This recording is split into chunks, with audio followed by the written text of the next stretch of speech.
2,000 or 3,000 euros. The business started with custom-made products for restaurants, bars and cafes, and it developed by word of mouth. However, most orders came as a result of taking part in furniture fairs. Cristian Branea. We started at the Bucharest Furniture Fair, the Romexpo Exhibition Center, in 2014, with an initial design that we came up with. After that, every year we worked almost exclusively on a custom design basis. A lot of architects and interior designers saw what we were making, and the orders started coming in. In 2015, we went to the first international fair in Cologne when we totally changed our customer base. From that point on, we started exporting 90% of what we were making. We have customers in the United States, Saudi Arabia, even Malaysia. Right from the start, we thought this would be the direction to go, because what we make is very valuable and large in size and only fits in certain venues. When I designed this furniture, I always think of New York lofts.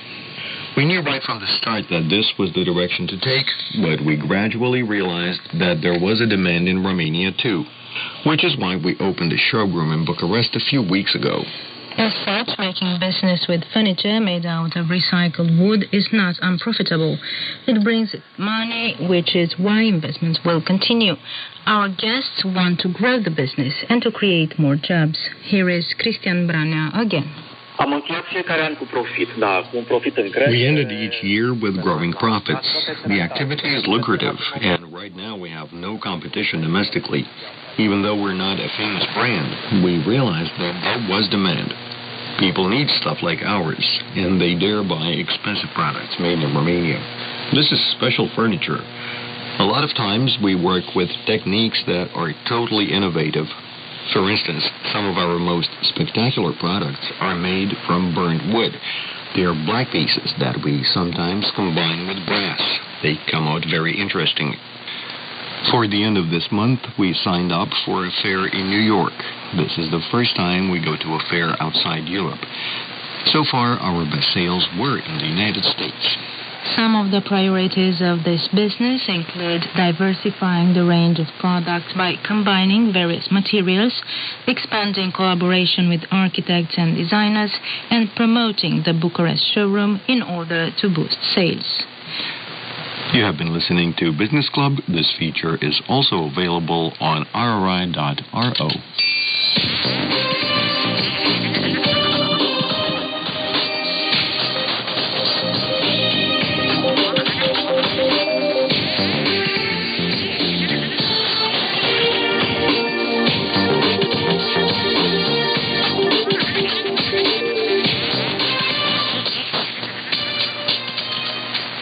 Next in our program,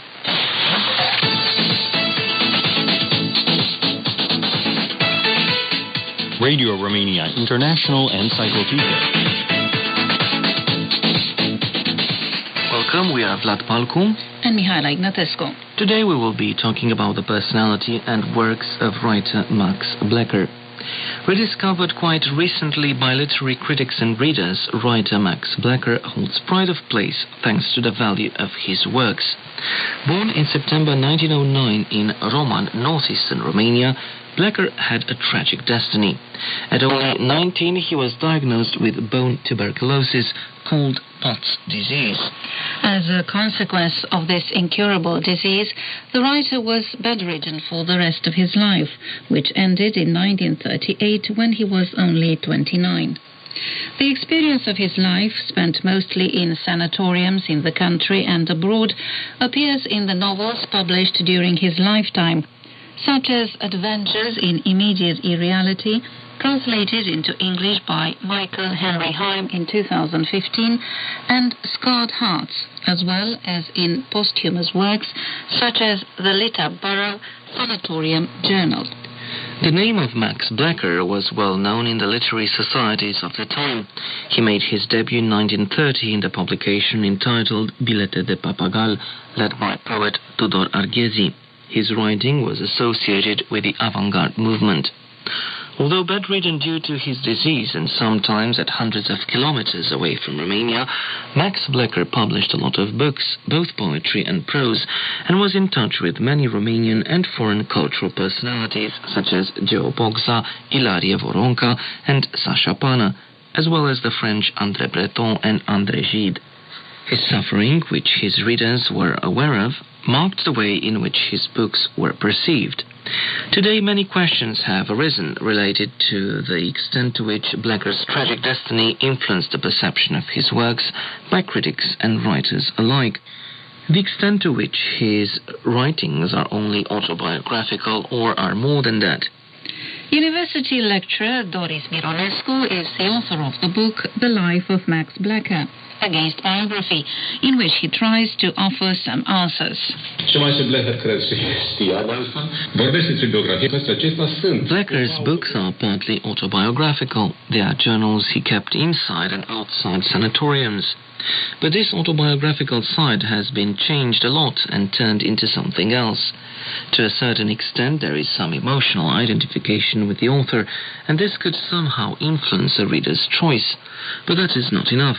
Identification with an author cannot replace the value of a work.